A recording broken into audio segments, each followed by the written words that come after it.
The Fire Country Season 4 premiere wastes absolutely no time. It throws us straight back into chaos. The episode opens in pure devastation.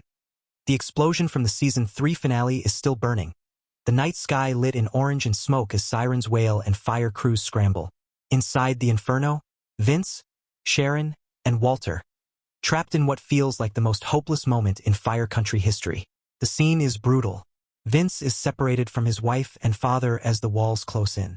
Sharon is coughing through smoke, screaming his name, while Walter drags her out through collapsing beams, saving her life against her will.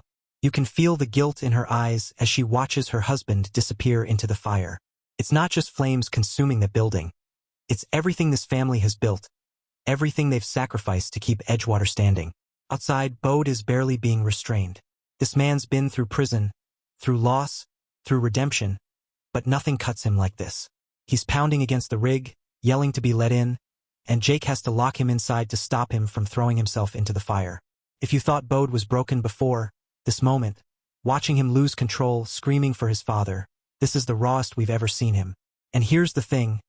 Fire Country has always been about second chances, about redemption through pain. But this episode changes the tone completely. This isn't just another fire. It's a reckoning. We cut between the inferno and the crew outside, Eve coordinating rescue teams, Manny running headfirst into danger, and the heartbreaking realization spreading across every face. Vince might not make it out. The sound design here? Unreal. The roaring flames, the groaning of the building, the faint echo of Sharon's voice. It's like the world itself is grieving. And when they finally pull what's left of the crew from the wreckage, silence. The kind of silence that says everything words can't. Sharon's breakdown afterward is painful to watch. The way she touches the burned helmet, Vince's helmet, and whispers his name like she's trying to wake him up. I swear, Diane Farr deserves an award for this episode alone. You can see the moment her character's entire foundation collapses. Meanwhile, Bode's guilt takes over. He can't sit still. He blames himself for not being there, for not stopping the explosion, for not saving his father. You can see it in every twitch, every half-formed word. When he finally steps into the burned remains of that building, there's nothing heroic about it. It's grief in motion. He's walking through the ashes of his old life. But here's where Fire Country does what it does best. It lets tragedy rebuild purpose. Sharon's speech at the end, standing by the fire line, holding her husband's badge, is everything this show stands for. She says, "We don't run from fire. We run through it together." That line hit hard, because it's not just about the flames.